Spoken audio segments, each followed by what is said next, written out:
देख रहे हैं सिटी इंडिया न्यूज चैनल, हक की आवाज।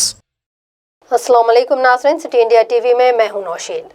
नाज़रीन, वज़ीर-ए-आज़म नरेंद्र मोदी ने आज दिल्ली मेट्रो की मेजेंटा लाइन पर भारत की पहली ड्राइवरलेस ट्रेन का इफ्तिताह अंजाम दिया है। इन्होंने वीडियो कॉन्फ्रेंसिंग के जरिए एयरपोर्ट एक्सप्रेस लाइन पर मुकम्मल तौर पर operational national common mobility card service का भी आगाज़ किया। पीएम मोदी ने कहा कि मुल्क की पहली ड्राइवरलेस मेट्रो के इफ्तिताह से ये जाहिर होता है कि भारत कितना तेज़ी से जदीद निज़ाम की तरफ बढ़ रहा है। मुल्क में पहली मेट्रो अटल जी की कोशिशों से 2014 में शुरू की गई थी। उस वक्त मुल्क में सिर्फ 5 शहरों में मेट्रो सर्विसेज थीं और आज 18 शहरों में मेट्रो रेल सर्विसेज मौजूद हैं। 2025 तक हम इस खिदमत को 25 से ज़्यादा शहरों में शुरू करेंगे। वहीं इन्होंने कहा कि मेक इन इंडिया मंसूबे के बारे में बात करते हुए वज़ीर-ए-आज़म ने कहा कि मेट्रो खिदमात की तोसी के लिए मेक इन इंडिया बहुत ज़रूरी है। इससे लागत में कमी, गैर मुल्की करेंसी की बचत होगी और हिंदुस्तानी लोगों को ज़्यादा से ज़्यादा रोज़गार के मौके भी फराहम होंगे। ड्राइवरलेस ट्रेनों को मुकम्मल तौर पर खुदकार बनाया जाएगा, जिससे इंसानी गलती का इम्कानात ख़त्म हो जाएंगे।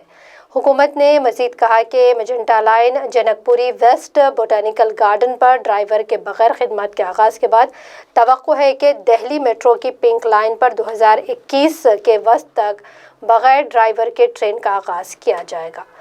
इसके अलावा नेशनल कॉमन मोबिलिटी कार्ड जो एयरपोर्ट एक्सप्रेस लाइन पर मुकम्मल तौर पर काम करेगा, इसके ज़रिए मुल्क के किसी भी हिस्से से जारी करदा रुपए डेबिट कार्ड रखने वाले हर शख्स को इसके इस्तेमाल से सफ़र की इजाज़त देगा। मुझे आज से लगभग 3 साल पहले मेजेंटा लाइन के उद्घाटन का सौभाग्य मिला था।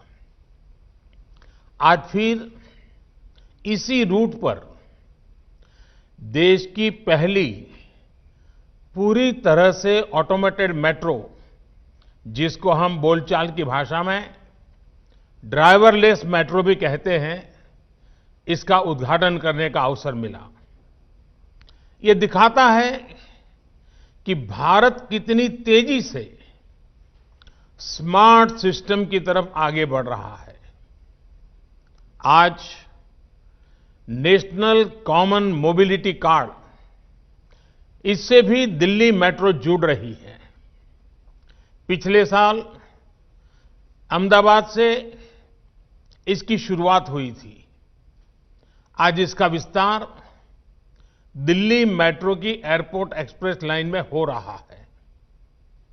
आज का यह आयोजन अर्बन डेवलपमेंट को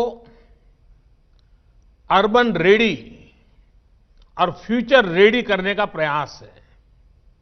साथियों, भविष्य की जरूरतों के लिए देश को आज तैयार करना, आज काम करना, ये गवर्नेंस का अहम दायित्व है।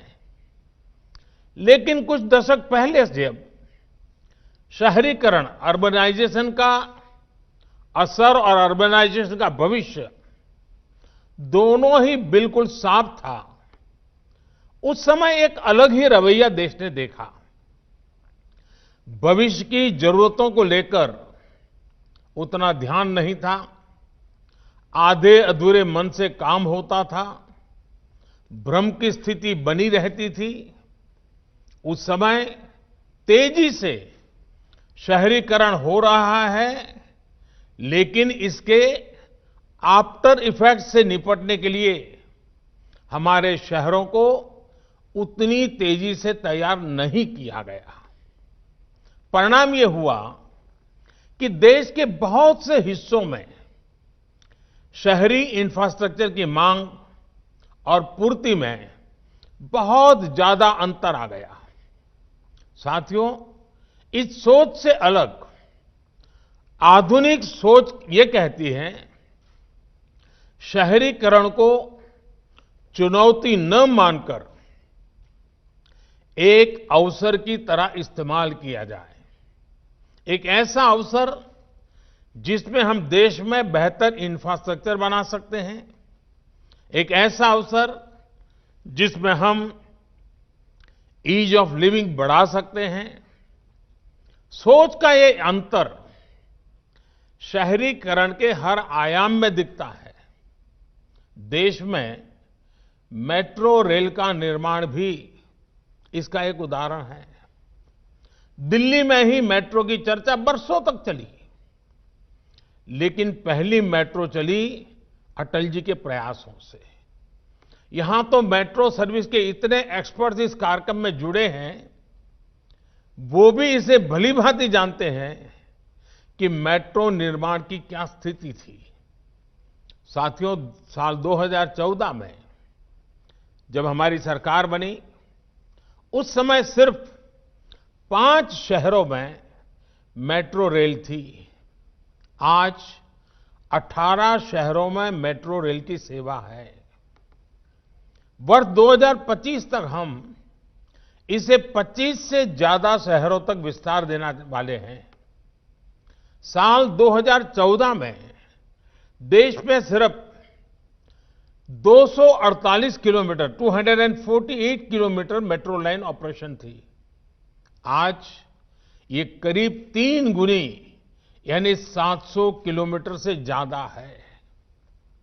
वर्ष 2025 तक हम इसका विस्तार 1700 किलोमीटर 1700 किलोमीटर तक करने का प्रयास कर रहे हैं। साल 2014 में मेट्रो पर सवारी करने वालों की संख्या 17 लाख प्रतिदिन थी। अब यह संख्या 5 गुना बढ़ गई है। अब 85 लाख लोग हर दिन मेट्रो से सवारी करते हैं। याद रखिए, ये सिर्फ आंकड़े नहीं है, ये करोड़ों भारतीयों के जीवन में आ रही ईज ऑफ लिविंग के प्रमाण है। ये सिर्फ ईंट, पत्थर, कंक्रीट और लोहे से बने इंफ्रास्ट्रक्चर नहीं, बल्कि ये देश के नागरिकों, देश के मिडिल क्लास की आकांक्षा पूरा होने के साक्ष्य हैं।